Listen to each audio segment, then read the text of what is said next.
True horror with Wolf and a Mummy. We are back with True Horror with Wolf and a Mummy. Today I'm going to introduce my co-host, the Wolf. The Wolf. Either way, he's a wolf and the wolf. He is very talented, very amazing. He is also my brother, which I think is like the biggest amazement part. Like, I know you can tell because we look so much alike. I mean, it's basically like we're twins, you know, and we are like legit brother and sister, like say mom and dad. I don't know why we look so different, but to get back on track. Our host, the Wolf, he has a lot going on right now. I don't know how he handles everything, but he does this podcast, and he also has his own skateboard company, Fright Skateboards. And then he is also a producer, a director, and his new film is also in the film circuit right now, the film festival circuit right now, and I want him to tell you a little bit about that. Hey guys, I'm Wolf. So yes, I do have a film that we just finished. We finished about a month and a half ago. The film is called The Big Bad Woods. Producer, friend of mine, Charles Fuco, wanted to work with me. So he flew out from Los Angeles and we decided we wanted to do a horror film, which is obviously my favorite thing in the entire universe.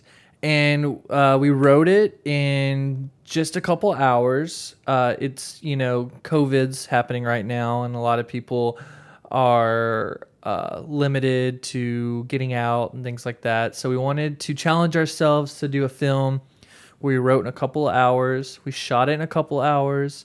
We wanted one location, no budget, one actor, and we did it. And I was excited about it. It's one of my favorite short films that I've done so far.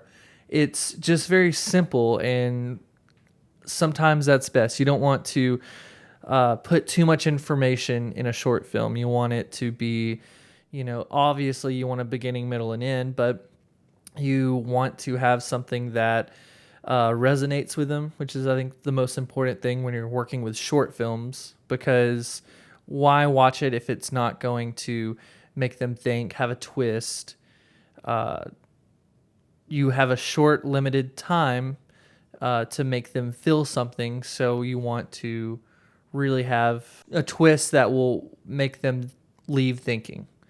And so I feel like we accomplished that. I'm very excited, and it's already won film festival, and we just got done with it, like I said, like a month and a half ago. So it's in 3 film festivals now. So I just want to say congratulations. That is awesome to already have one, to just be released and already have one, and I can't wait to watch it. So when it gets out of the film festival circuit, then general audiences can watch it. Is that correct?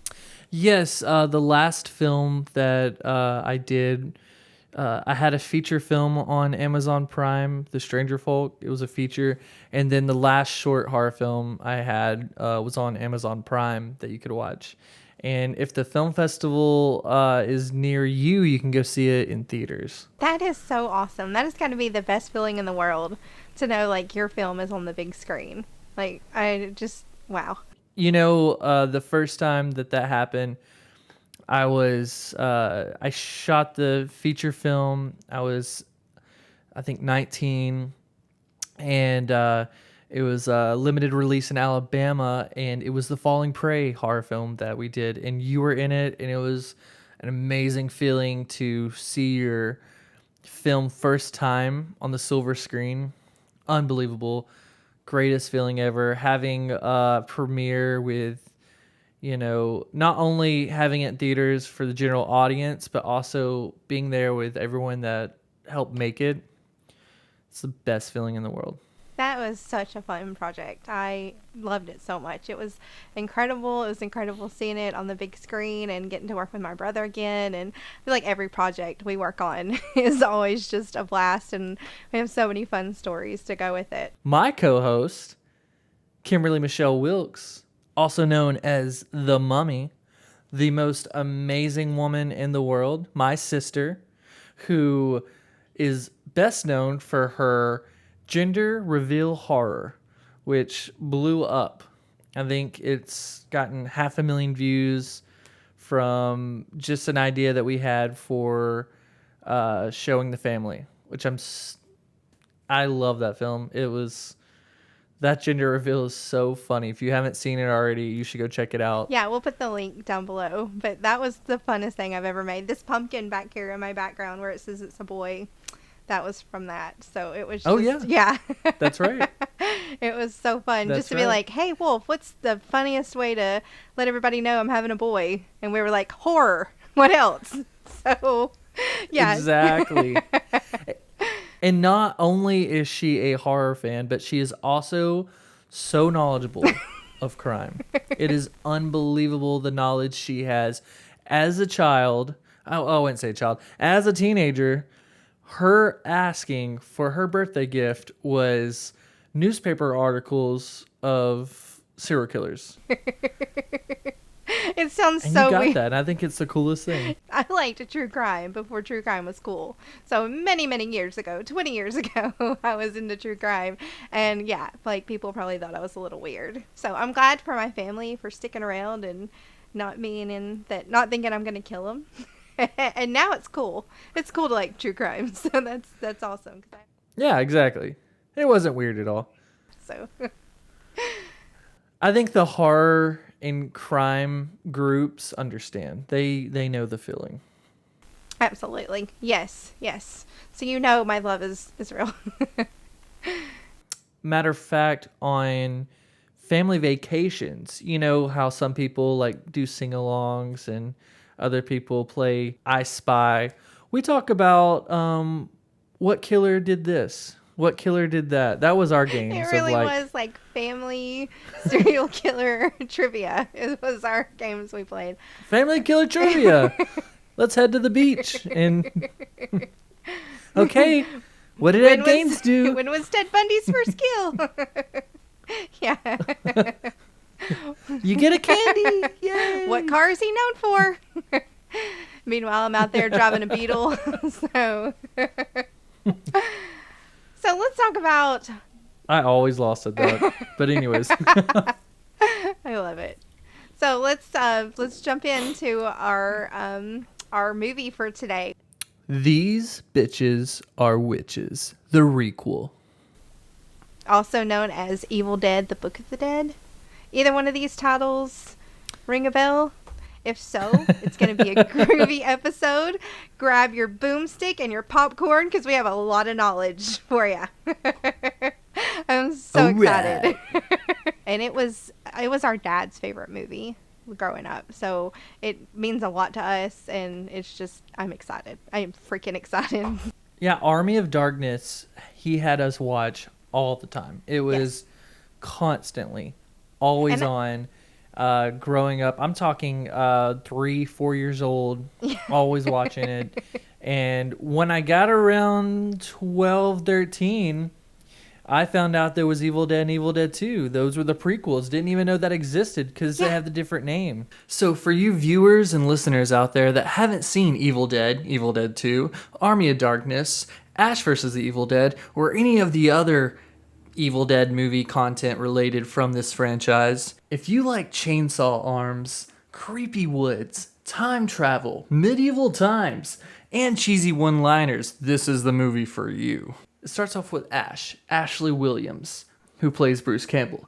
His girlfriend and 3 pals hike into the woods to a cabin for a fun night away. There they find an old book, the Necronomicon, whose text awakens the dead when it is read out loud. Their friends accidentally release a flood of evil. They must fight for their lives or become evil dead themselves. Ash watches his friends become possessed in this Sam Raimi's film. Now, I know you've probably seen friends go out on vacation, go to a cabin, shit gets crazy, everyone's seen it 100 times. Well, no, this is the OG. This is the original. This is the best one. So we were talking about my short film, Yes. The Big Bad Woods. Yes.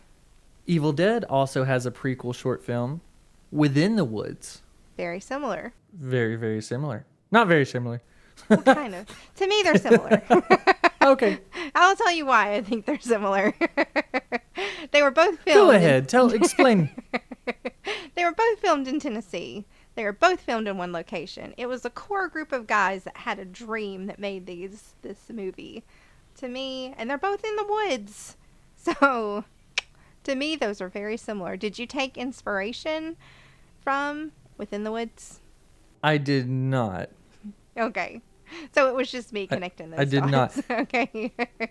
It was literally just I used what I had. So I live in the woods now. So, we just went right outside. If we were in the city, it would probably be called the Big Bad City. I love it. That's awesome.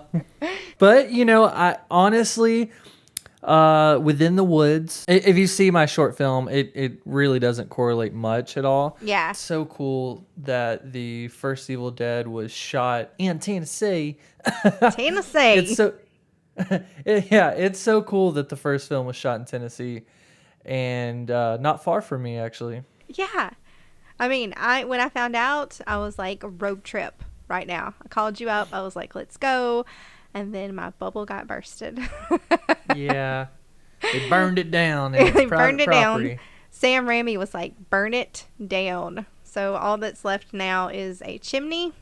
And when they originally filmed it, there wasn't, in the movie, there's the fruit cellar, which is a reference to Psycho. But there actually wasn't a fruit cellar in the cabin. So they dug out a fruit cellar dug out an area for a temporary cellar. And where they dug that out's still there, but that's about it. It's on private property and a chimney. So it wouldn't be much of a road trip. It's funny that they destroyed that, and they were like, I'm going to destroy the bridge. They were just on a mad spree, I guess. Yeah, yeah. So not only did they destroy the cabin, but they destroyed the bridge as well. So when the bridge is such a big part of the movie, and Sam Raimi was like, we need to have this destroyed, and he got in touch with the city or whoever handles that. They were like, you know what, we got to demo it anyway. You and your crew can demo it. So they got to demo the bridge too. There's a lot of destruction on that first movie set. I would love that. I think that would be a filmmaker's like dream, to be like, oh, you can destroy everything. Yes. I mean, you've interviewed Bruce Campbell before, right? Is that multiple times? Yeah. multiple times? That's amazing. We've worked together. I think I want to say twice. And did he was he the one that told you about did he tell you a little bit about the location there in Tennessee? Well, I talked to him about that because I'm from the South, and he explained to me that the first time that they shot at their first location, there was cow shit, like a foot of cow shit in that cabin. It was everywhere. They just opened the door and it's just like covered. And I didn't want to bring it up to him because I thought it was, I wasn't going to say anything to him, but I was thinking, why was a cow in the house? I'm sure he didn't have the answers either, but my first thought is like, how did this cow get in the house? Right. And what if it wasn't, like, they assumed it was cow manure, but what if it was like human manure? I don't know. My mind goes weird places. So it does. That's okay. Okay. That's okay. Moving on. So I was so excited for this episode. I was ready. I had prepped for it. Like I said, this is our third time filming this. So I had a necklace that I was going to wear today that I had ordered off Amazon, and it was the magnifying necklace that's from the movie. Oh, you mean you lost it like they lost it? Yeah, I lost it like that. Exactly. So you can get the necklace off Amazon. It's like $5. It's my favorite. I love it. Or you can get it at Smart Mart, your local Smart Mart. They have it as well. So, but anyway. Yeah, that's crazy. That's cool that you have that. Because, it was supposed to be this big part of the film, and it wasn't. Yeah. Ended up they cutting it out, and they lost it, like I was saying, and just bought a new one, couldn't find that color, spray painted it, sent it on its way. That is crazy. And like as a girl watching the movie, like you pay attention. Like here's a horror movie, but they're really focusing on jewelry. And which like is like why? Why did they focus so much on the necklace? But then like we learned that the reason that they had the necklace was because at the end Ash was supposed to have the necklace, and it was gonna, like, I guess when you magnify something, you know, it catches it on fire, so it's gonna kind of catch the Necronomicon on fire, or put light on the Necronomicon, and then he would know that that's how you burn the Necronomicon, and it burns the Deadites. And so elaborate of him.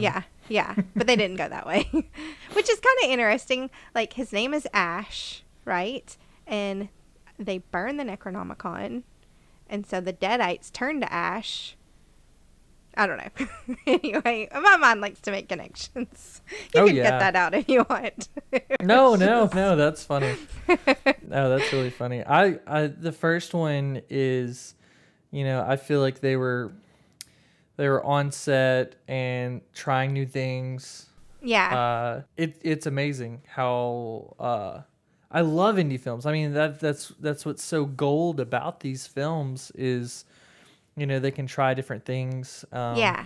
And, you know, when you have a low budget like that, you tend to just work with what you got. And they had to do a lot of impromptu, like making changes, like. Absolutely. I mean, most of the time, like at the beginning when you see Sam Raimi and one of the producers walking down the road fishing. That's so neat.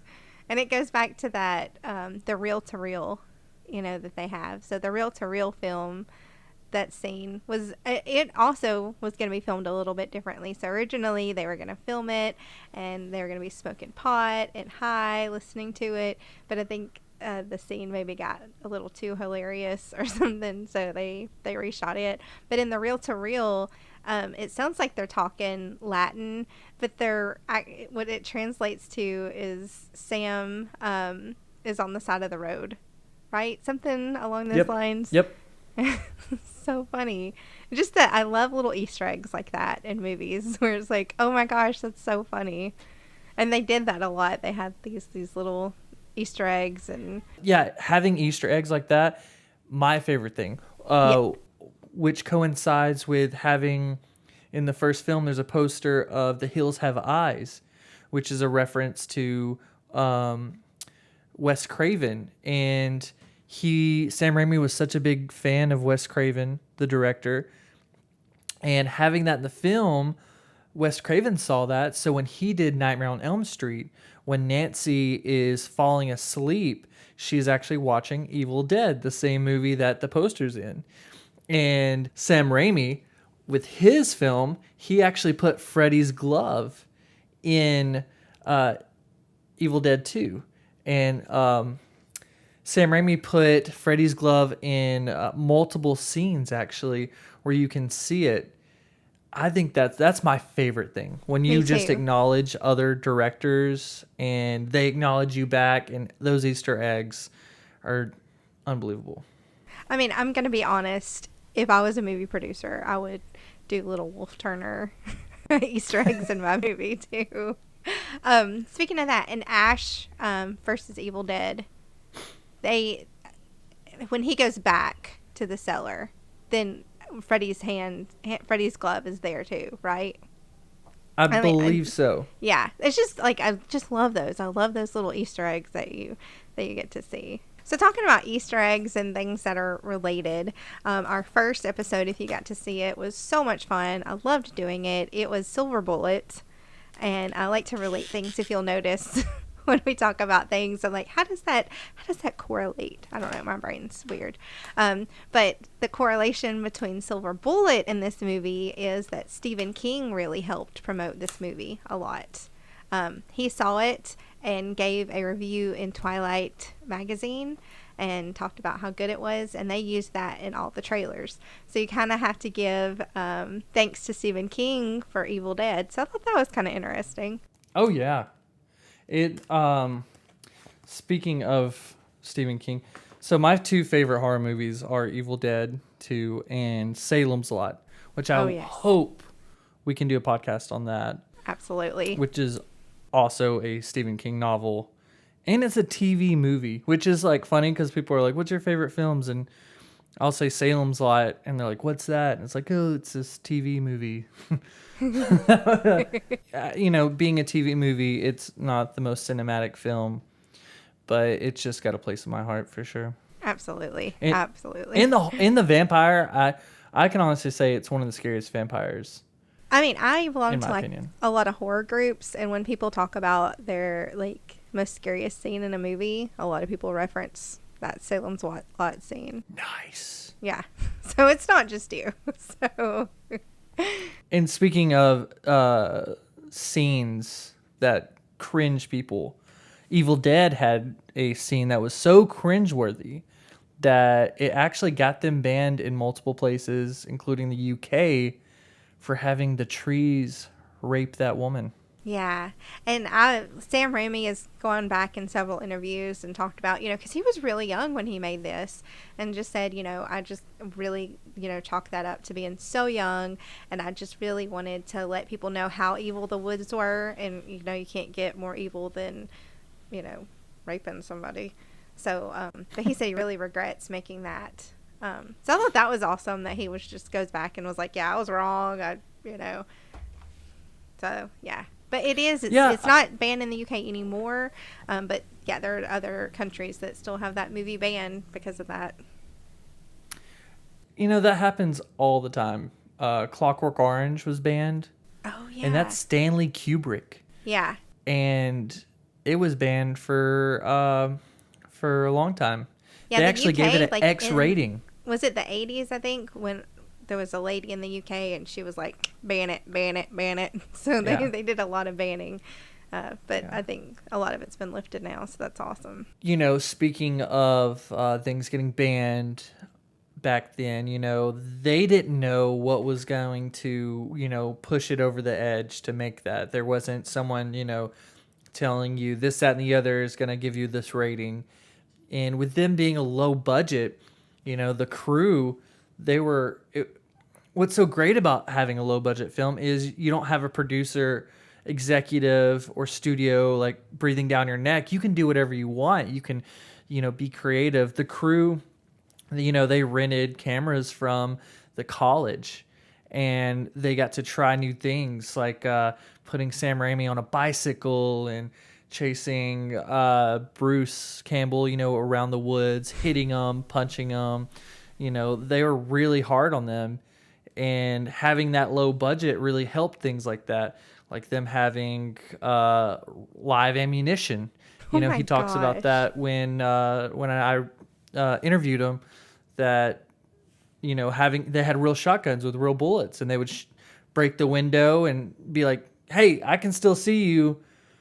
I think, you should duck a little bit more before I shoot it." Oh my gosh. And the window, when they knocked it out, it actually had glass in it, didn't it? Like it was like real glass.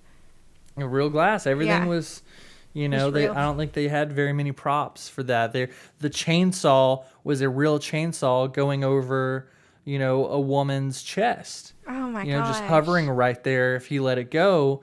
Which now, they have rubber chainsaws and things like that. But back then, it was like, you just got to go with it. Yeah. And I'm not going to lie. Like, I actually kind of prefer that, because seeing Evil Dead versus Army of Darkness, you can definitely see the budget change. They had, they were trying to work with different people. So I kind of like the Evil Dead 2, type of filming. Or it's not as polished, I do too. I agree with you 100%. Sometimes when the studio gets in the way, they don't know what's best at all times. Yeah. Sometimes that can be the case, but a director has more of a vision. They know more than the actor, more than the editor, more than anybody. He's there from beginning, middle, and end, where other people are just there for their spot. Yeah. For, in Sam Raimi actually had the editor who was going to edit it. He wanted him to be on set at all times which I think is a great idea that they don't do all the time. Yeah. And he felt so bored because he's just sitting there and he's just the editor. So he decided to be a PA, you know, like, and PAs, you know, they do everything. They'll be grabbing stuff for people. They'll be, you know, getting cords, doing basically anything that they need. They'll be there. And so they have multiple PAs, and he would tell the other PAs, oh, well, I'm actually like editing.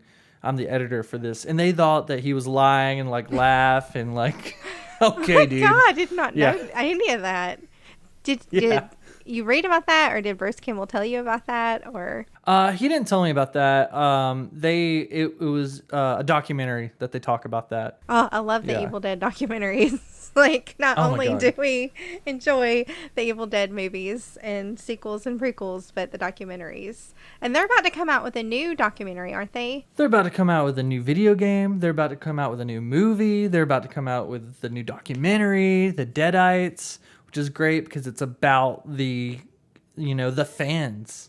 So I'm going to say this and you can cut it out because it's so bad. But like when I was younger, I thought it was the dead eyes because their eyes go weird when they get it. And so I was like, the dead eyes. But it's deadites. And is it called deadites because of their eyes, or is that just something that...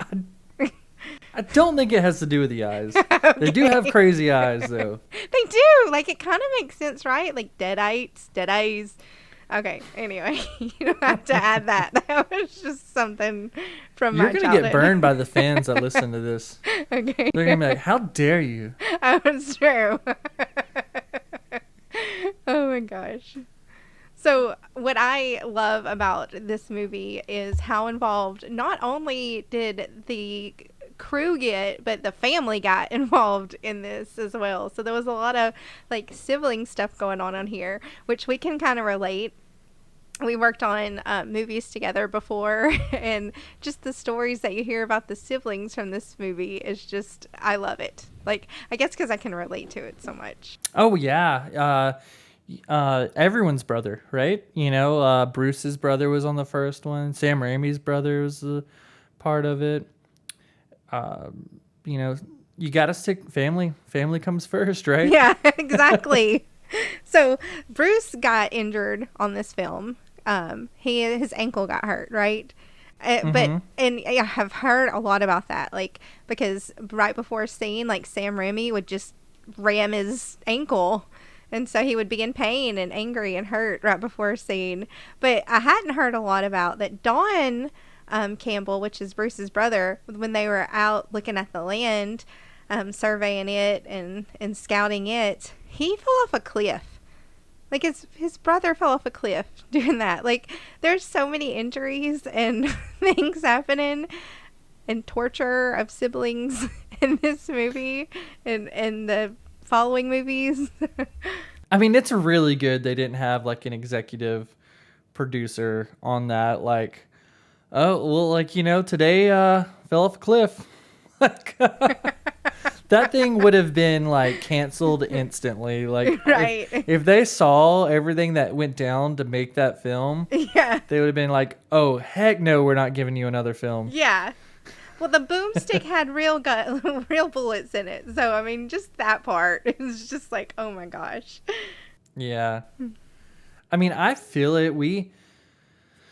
You know, with some of our films, like, we had to do that. We didn't have the budget to get fake things. Yeah. There's a scene with you where we use an actual knife that that we shot with. Yeah.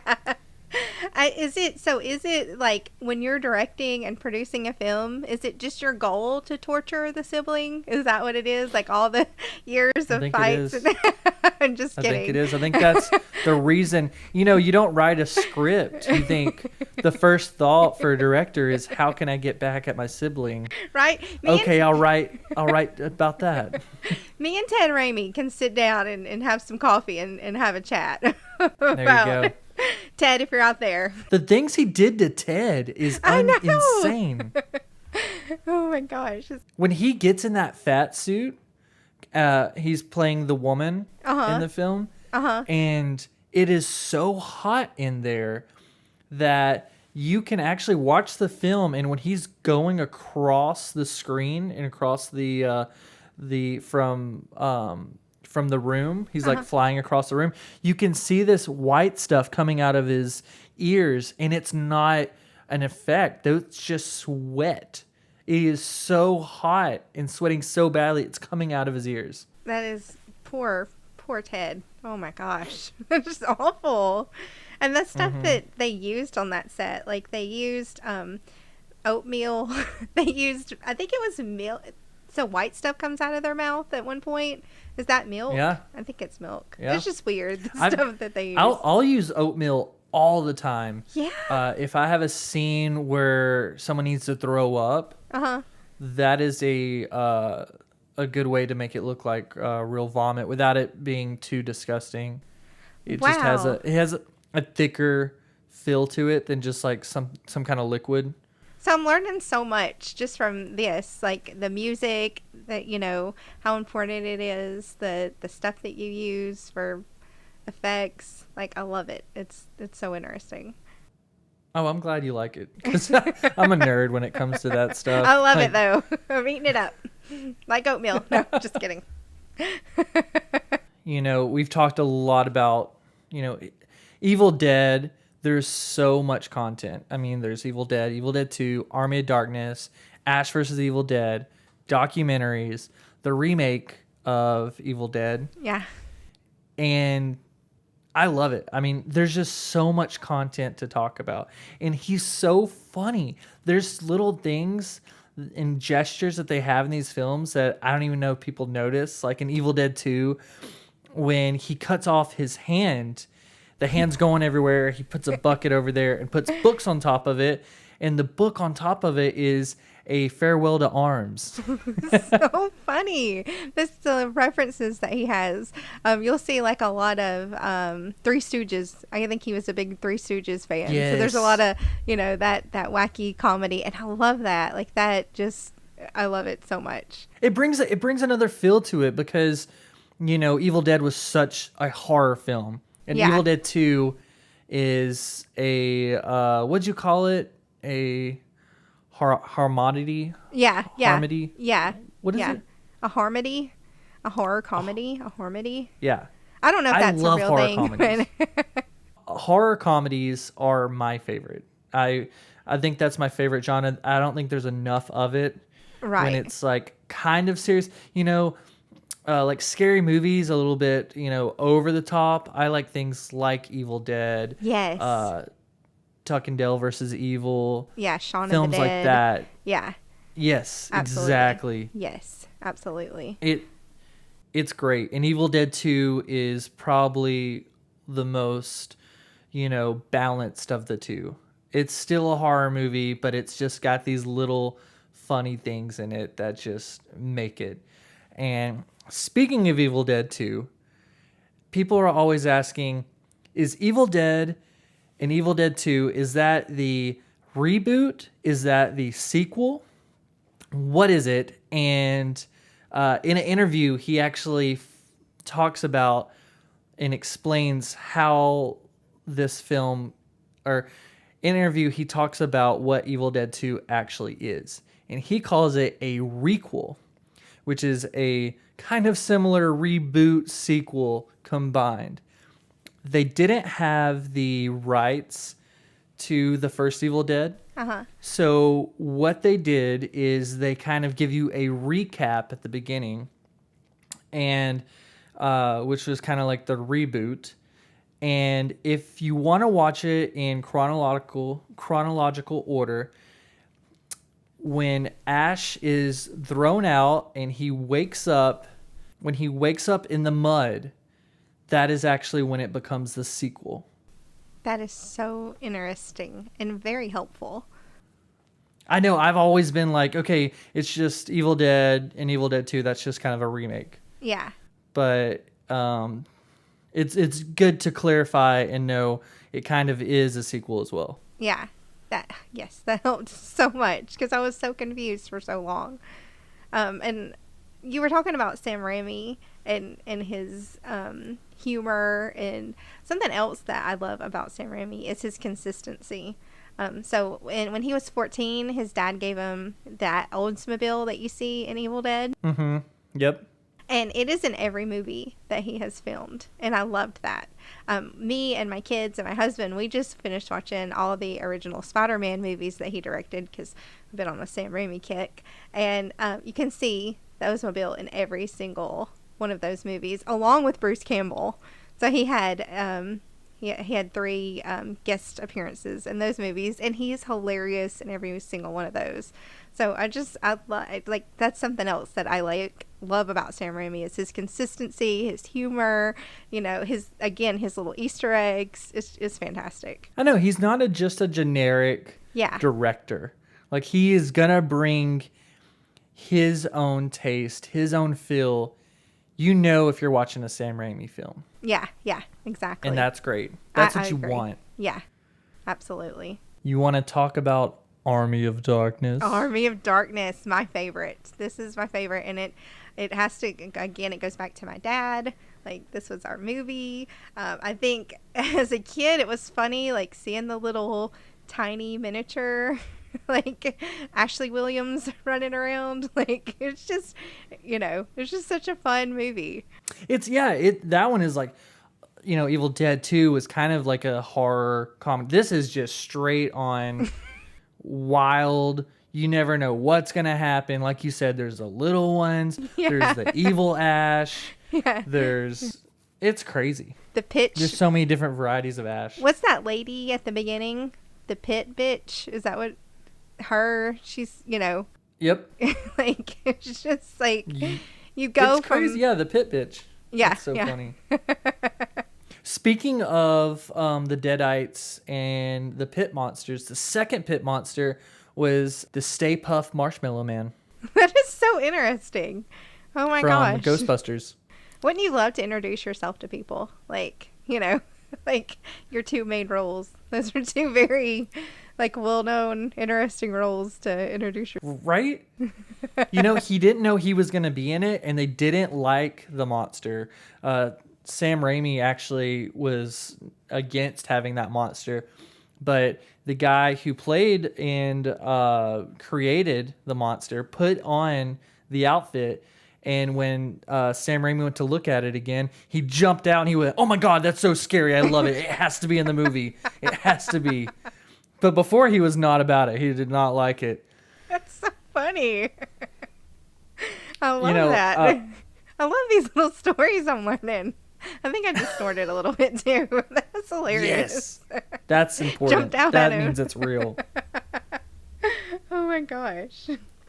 And that's his personality. Like you were saying with his car and all the films he does, and he's so personable. He's comedy all the way. During the set, everyone just loves, how he acts. He's always like playing around. He's always goofing. Obviously, he's serious, and he knows when to, lay down the law if someone's not, holding their own, or because everyone's working hard. Yeah. If you're not, pulling your own weight, he's gonna let you know. But he is all about just having a good time when it's usually a stressful, high stakes situation, and he makes it fun, and I love that. I agree. Yeah, and I think that's why so many people kind of like these movies and these characters and this director, because you could see yourself being friends with them. Like, you just feel like, I don't even know them, and I just feel like I could just go up to him and just have a conversation and be like, yeah, get me. And I don't know. I think that's why they have such a huge cult following. Their cult following has to do not only with the director, but the whole crew. They got the same guys that did the makeup for the second one. Yeah. And I think that's awesome about them, that they kind of started as this core group of guys, and they just still keep working together. I think I saw that the guy that did the music for Evil Dead did the music for Ash vs. Evil Dead. Oh, that's great. They still... In Army of Darkness, the actual skeletons that they did, that apparently they didn't have the budget to do everything that they were supposed to do. And that is a hard thing when Sam Raimi really wanted all the things that he had to be created.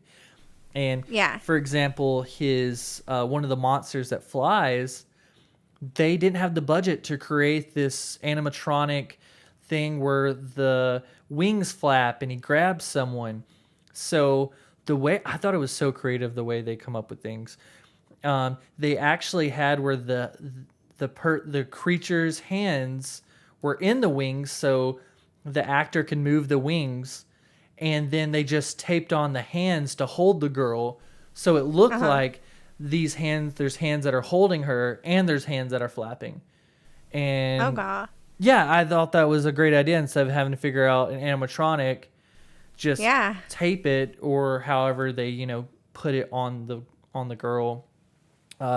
There's just so many different little tricks that they created to make these creatures come alive. It was unbelievable. I mean, I think we could talk for an hour just about the Army of Dead. Like, there's so many. Like, I think just there's 4 different versions of it, right? There's just this one movie. So, I mean, there's so many facts that are just, it's so interesting about this. I love in this movie that we find out Ash's name, like his last name. The first 2, Bruce Campbell and Sam Raimi, could not decide on a last name, so he was just Ashley. And then in the third one, he became Ashley Joanna Williams. So I think that was interesting, and see more character development from him. I liked that a lot. I agree. Having that development of him, and you see, it's funny that there was a character development that you're talking about, because Sam Raimi actually wanted to go even further with his development. And I think Bruce and some other guys talked him out of it. Did you know that they wanted to, when the Deadites were coming, he wanted to get all the children to come out of the castle with him, Ash, and have flowers to give out. And then Ash runs back in and shuts the door and leaves all the children outside with the monsters. I did not know that, but I would love that. That is so...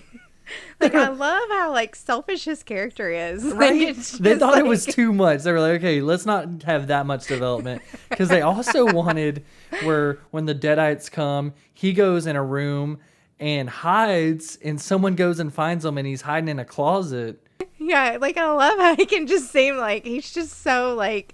What is it? Shoot first, think later. Like, exactly. He's just like, yeah, I love it. He's fantastic. It's crazy. You were telling me about why the film got put on the shelf. Yes. So it was the ending. They had filmed it because they were going to give Ashley this serum that makes him sleep, and then he wakes up and he's on time. But he ends up oversleeping and wakes up in a post-apocalyptic world in Europe, I think. And so then the sequel to that would be him fighting the Deadites in this post-apocalyptic world, which sounds freaking amazing. But the studio, or the producer, who was it? The studio. Mm-hmm. Okay. But the studio was like, I think they showed it to audiences, and they were like, that's a little too dark. Yeah. Army of Darkness, and it ends like that. Oh, God. So they ended it in S-Mart, which is fun. I mean, it was still fun, but I think the original. And you can watch that. Yeah. And you can watch that on YouTube, right? You can watch it. It's on, it's in special features on the DVD. You can watch the alternate And you endings. have, how many versions, or how many DVDs of Evil Dead, of all of them, do you have? I have so many. It's ridiculous. I have like 6 DVDs of each of them, and they're all different. They're, I love it. It's funny that they had so many different styles of DVDs you can buy. It's the same film, just like, different art for each one. I just remember looking one time, and I was like, wow, you have a lot of these. I mean, obviously, I know why, but it's just funny. I'm glad you brought up S-Mart, because It drove me crazy because when he's at S-Mart and the Deadite comes and he takes off his S-Mart outfit, he is wearing a Civil War style outfit. And they've never explained that. And I actually, when I worked with him, I asked him about that. And, you know, I don't know if he really knew the answer. Like maybe if I talked to Sam about it, but he kind of just was like, yeah, like Ash has been through the past. He's definitely done time travel, but I never got, you know, it never explained. I always thought that okay, he tried to get back to his time, but he actually went to the Civil War first and had to do this whole other shenanigans, and then went back to his time to S-Mart. And Yeah. if you do play the video game, they do go to the Civil War. So I have a feeling that they did want to initially have that as part of the storyline and just never happened. That's so interesting. Like, I never paid attention enough to notice that. Wow. I wish that got explained. Yeah, me too. But it seems like that kind of happens sometimes with them. Like, it's going one direction and it ends up in the total other. Yeah. But I guess that happens in a lot of films where you think you're going to take it one direction and things happen and you have to. I mean, it's like you said with the studio changing the ending. Yeah, exactly. So another thing we can talk about of Army of Darkness was the makeup and the costume design, which is his lovely wife, who I thought he met on the set of Army of Darkness, but they actually met the film that they did right before that together, and they got married right before or at the beginning of Army of Darkness. That's awesome. Are they still married? They are indeed. And that's huge for Hollywood. Yeah, I know, right? And what's funny about her being the costume designer is he got hurt from his costume. It cut him. I think it was part of his armor or something. I think it was part of the armor actually cut him. He had to go to the hospital. And he had all these cuts all over him from makeup because they had to bring him straight to the emergency room. Gosh. And the doctor is looking at him with all this stuff, all these cuts and bleeding. And he was so like, whoa, like what the heck is going on? He didn't know which one was real, which one was fake. I thought that was really funny. That is so funny. Let me ask you a question. So I know you're not a special effects artist. We used to watch Face Off, and I loved. Yes. I loved yes. that stuff. Your Face Off face light up. I watched every episode twice of Face Off. I'm horrible at that. We created one mask, and we had some ideas from that because I had no idea how to start it and latex and all that. And the special effects artist on Army of Darkness, they got paid garbage. They did not have the budget for that film. And so they had to work every single day, 7 days a week. Oh. Morning to night. And you know, they actually had to play their characters too. Like some of the costumes that they created in Monsters, they just had to put on the suit and work. And yeah, they say that they wish that they were in the union because they would be millionaires right now from that movie. But my question is, I know you love Face Off. If you got a chance, would you do a project like that for no budget just to be part of it? Heck yes. Oh my gosh. Yes, absolutely. 100%. No doubt. Yes. I agree. I'd probably do it for free. I bet they were so stoked to be part of that. I would have been.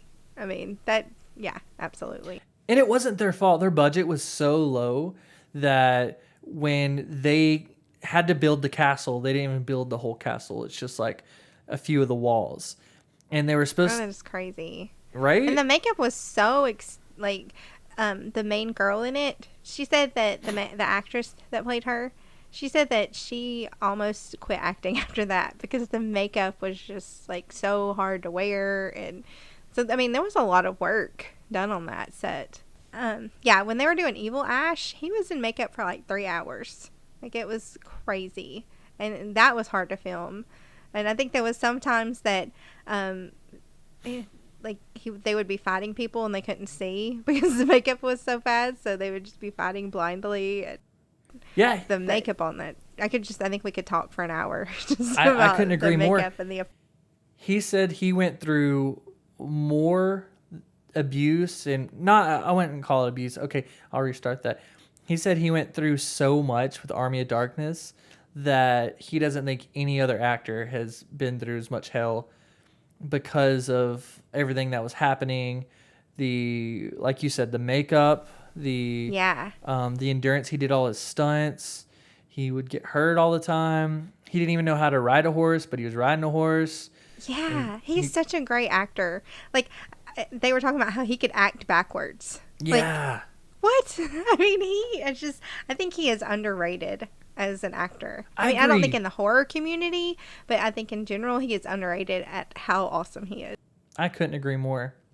I'm glad that they did Army of Darkness and they were able to do it with their budget, because, you know, if it wasn't for people like Bruce Campbell and the special effect artists with no money, like not a lot of people would do that endurance.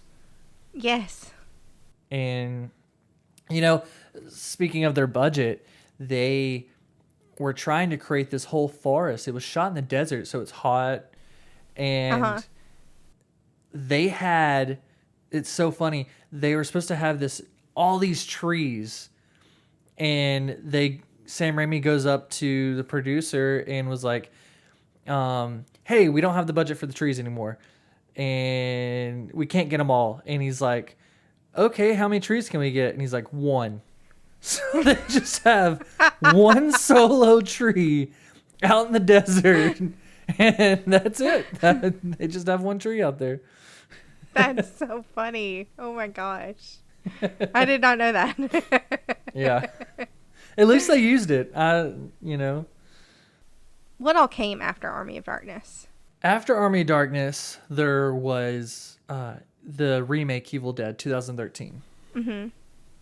Which was the female antagonist.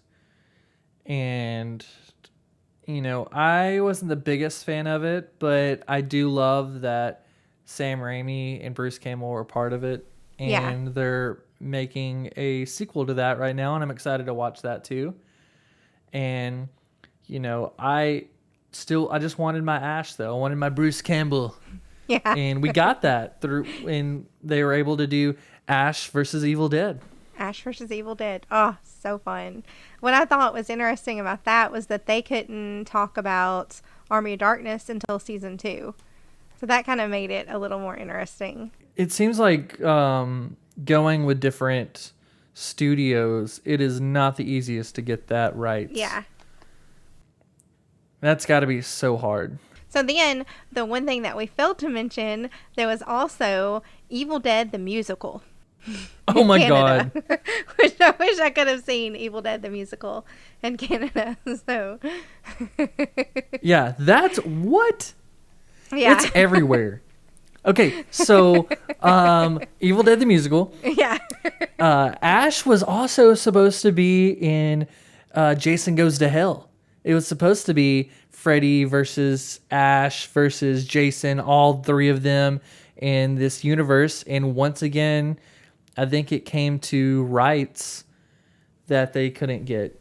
And it didn't happen. But in Jason Goes to Hell, the Necronomicon's there. Freddy's gloves there. Once again, I love throwing that glove everywhere. Oh, man, that would have been so awesome. But I love that there's so many, like, this just was, I love that this wasn't just one movie, and it just ended with that. Like, it has just exploded, and is continuing to to make waves. Yeah, they're making the new film. Yeah. Like you brought up before, they're doing Yeah. a new documentary about the Deadites. Yeah. And this is a rumor, so, don't hold me to this because it's not out yet. But in comic books, there's Evil Dead comic books. They actually have Ash is in them, and he's fighting with Marvel characters.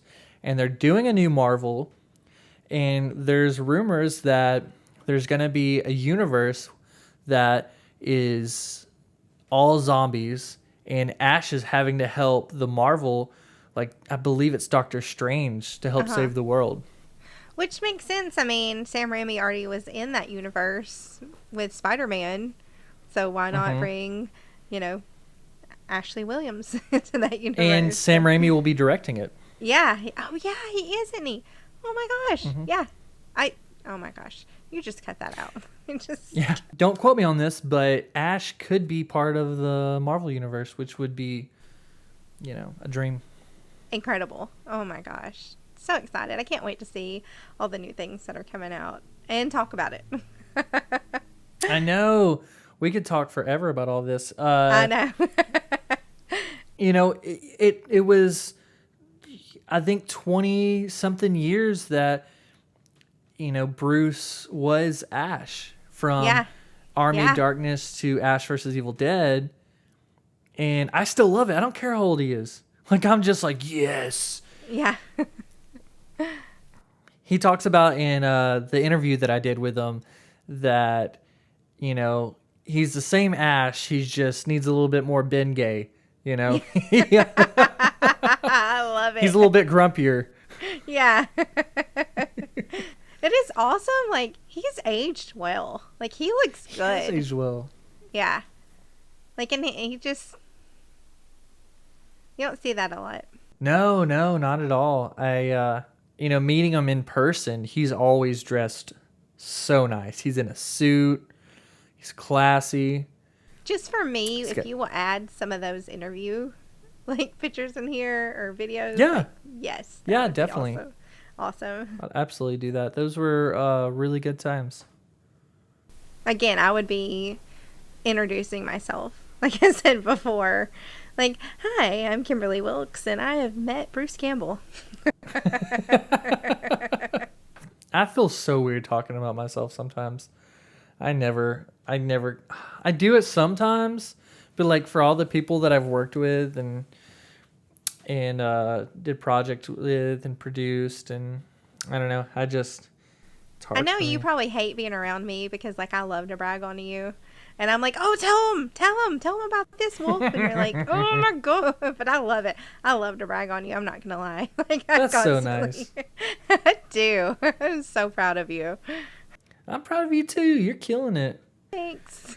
You're kicking A and taking names. Speaking of killing it, in this episode, we also talk about true crime. So that's right. Talk a little bit about the true crime that's related to Evil Dead.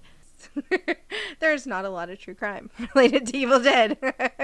I looked it up. I researched it. So the only thing that I could really find that was related, which is still an interesting story, is that when they were filming the first Evil Dead in Tennessee, the cabin that they were filming it at, the previous owners, there was a little bit of weird stuff that happened. So in the cabin, there was a mom and a grandma and a little girl, and they all lived in this little cabin. And if you've seen the cabin, it's a pretty little cabin. So they're living there, and one night there's a thunderstorm, and so as little kids do, the little girl got scared and went to get in bed with her mom during the thunderstorm. And when she got in bed with her mom had passed away. So terrified even more, she goes to get in bed with her grandma, and her grandma had also passed away. So then she runs out of the house and runs down to a local farmhouse. And luckily, the people that lived in the farmhouse actually ended up adopting her, which was great. Horrible story, but kind of great ending. But then years later, they start to film The Evil Dead on set. And some of the people that lived in the farmhouse start looking for that little girl. Well, the little girl's grown up. She's an old lady now. But when thunderstorms come, she gets really scared, and she's like, will start going into the woods. So there's a thunderstorm about to come, and the family, the adopted family, is now looking for this older lady that's in the woods somewhere. They never found her, or the crew didn't find her, or happen upon her. But that was a very interesting story that That's happened. so creepy. Like, do Yeah. you think she killed him and just that was her story? No. Do you think that I think really it. happened? I think it really happened. I could not find, like, it is weird that the mom and the grandma both passed away. I could not find how they passed away. It didn't seem like they were murdered. I don't know what happened. Like, that was, if anybody knows, just a freak accident. please comment, let us know. Like, I have no idea, but that was like, wow, what a creepy, interesting, sad. Yeah, that's terrifying. I would It be scared is. to death I know. if I just see an old lady, or just hear like there's an old lady running around in the woods. Like, old ladies, okay, little girls scare me, but old ladies scare the crap out of me Yes. just as much. I don't know Yes. why. So, like, Heredity and It and movies like that have made me so terrified of old people, like, running around. It reminds me of when we'd stay at our grandmother's house, and I know you remember all this. When we'd go to our grandparents,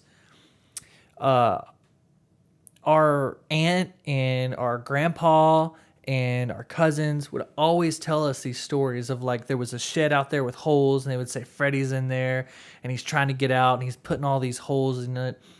They would tell us there's werewolves in the woods. There was always these crazy stories that they would tell us when we go to our mama's house. And, you know, you hear this from, you know, your adults. Family. Or you hear this from the adults. And so you believe it. And you're just Yeah. like a little kid. It's pretty terrifying. Yeah, absolutely. Like, I remember spending the night there and being terrified. Like, I spent the night there once with our cousin, and she was like, I'm going to go to the bathroom. We had just watched Nightmare on Elm Street. She said she was going to go to the bathroom, and she left and went to the room with our grandmother and never came back. And I thought Freddy Krueger had got her, so I had to spend the rest of the night sitting in the living room waiting for Freddy Krueger to come get me. It's horrifying. It's crazy. The Turner family loves their horror. They But you got her do. back. She I came and did. stayed at our house. And tell about that. My cousin came to spend the night, and I got her back, and I acted like I was possessed. But luckily, I had you to help me, which was great, because when we were younger, we would help each other with our little schemes and terrifying people. We have about a 6-year age gap between the two of us, which now is not a big deal, but when we were younger, you think, oh, they don't really hang out together or do things. But we would scheme together and terrify our friends. And you would be telling stories to your friends, and I would be in the attic making noises or outside a window. And yeah, so everybody that ever came to our house luckily got terrified and had a fantastic time. And if you're still terrified to this day, I apologize. But you know what? We definitely 100% scared our friends. Good. But that's because, and it's funny, people I went to high school with still tell me, hey, like, I'm still afraid of your house. But the fact is, you can't just make creepy things happen when they happen. But so many scary stuff really did happen at our house. Yeah, absolutely. You tell your friends about it and they want to come over and see it, and it's not like, okay, there's a ghost in the closet, check it out. Right. Like, you gotta, they're not gonna believe you. Gotta make it happen. You gotta be like, Paranormal stuff does not happen on command, but it does if you have Exactly. an older sister. That will help Helps a you little out. bit. So the stories are true. We just, have to give Right. them an experience. Right, exactly. Exactly. We should make a haunted house. Oh my gosh, I would love it. That is my dream come true. We'll work on our FX skills, our special effects skills. It will be fantastic. I just read this thing where somebody said they wanted to do a haunted house where it's just super cheesy. You go through it and it's just boring, and you leave, and that's when the real haunted house starts. And I thought, that is the best idea ever. I want to do that. That is on my bucket list.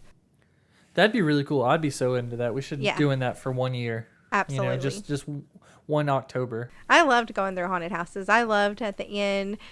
Most of the ones that we went to, like, there would always be that jump scare at the end, and I loved that. Like, there would be like a car that, honked at you, or somebody in the chainsaw my came first after you. time I went to a haunted house, 8 years old. Uh-huh. And I went with you. You brought me, and the guys were hitting on you, and it like totally took me out of I was like trying to get scared, and these guys were like, "Hey, what you doing later?" And I'm like, "Man, come on, gosh. Jason." I swear we had the best childhood. That was so fun. That was. So I know this doesn't have anything to do with Evil Dead, but there was this time at our house. It's one of the creepiest things that's happened.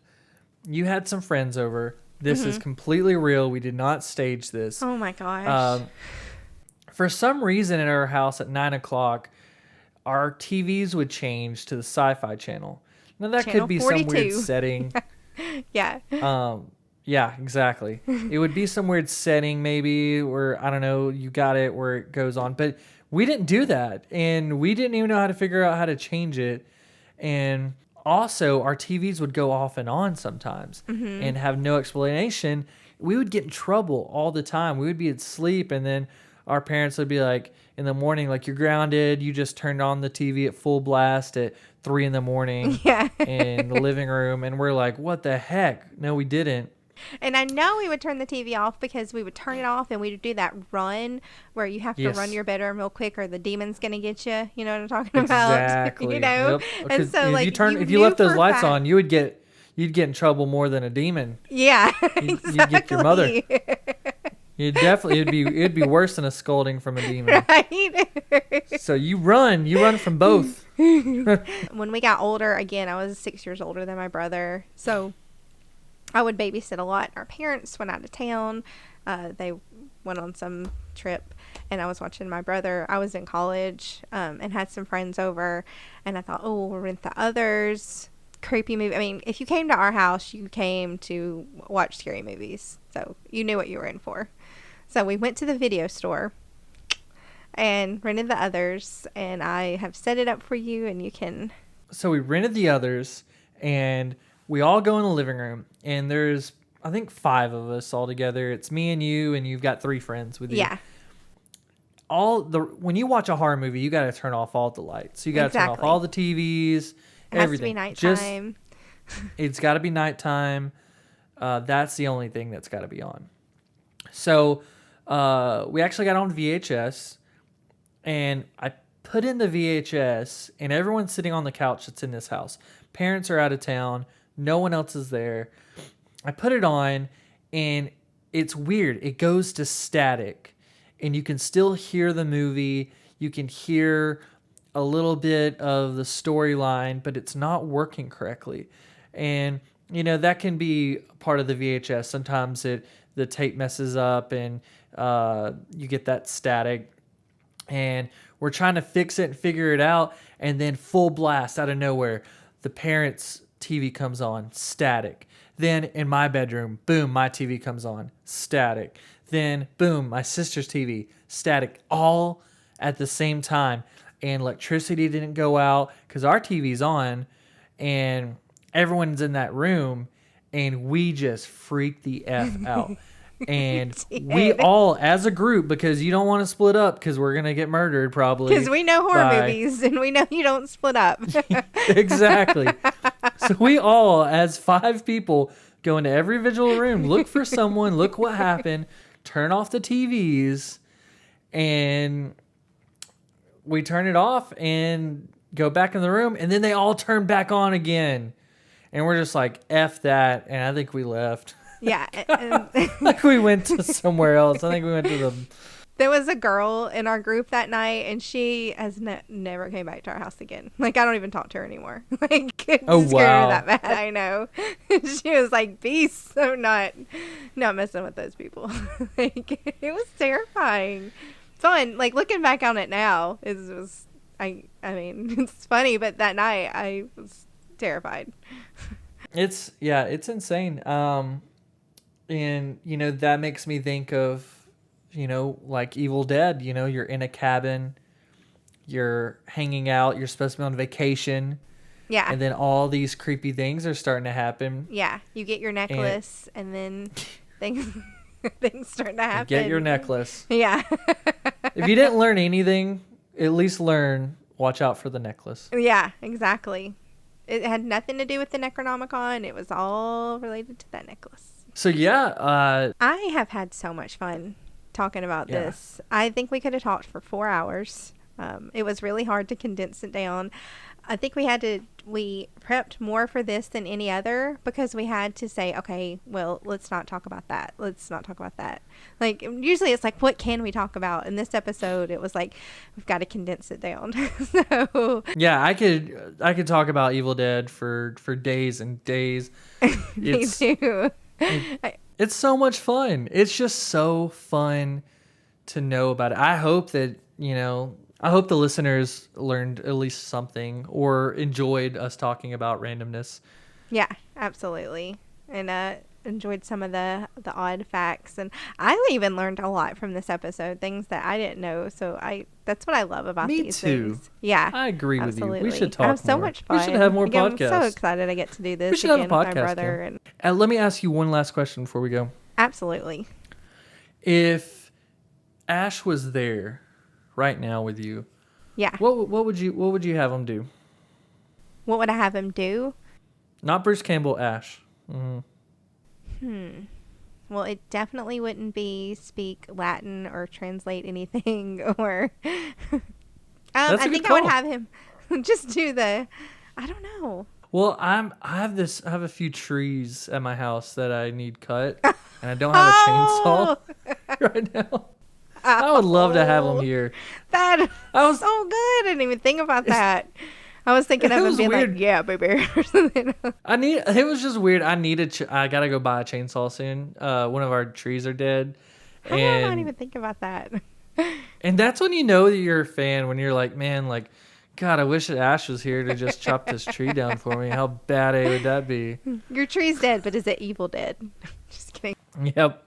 And if anybody knows any random facts that we missed or that, I kind of get excited and maybe mess up things. So anything you're like, it's kind of correct. I saw in the new Evil Dead, the Deadite trailer, the documentary trailer, that there's a couple that gets engaged, like at one of the conferences. And I just thought that was just like, I thought I was a hardcore fan, but that's awesome. Yeah. I know. They're huge fans out there. It's insane. I know. I love it. I saw that the miniatures from the Evil Dead movie, just a little, like, I don't even know. It's probably like a smaller than a foot tall I don't know the exact measurements, but it's a small cabin, maybe a foot or 8 inches. It's selling right now for $20,000. Oh my gosh, that's crazy. How much you could buy a real cabin for. I cannot wait for our next podcast. Yeah. So please join us next time. We're gonna have these come out once a week. Yes. And we cannot wait to do this next time. And if you're watching it on YouTube, don't forget to like and subscribe. We are new, so those will definitely help make a difference. And comment below. Absolutely, yes.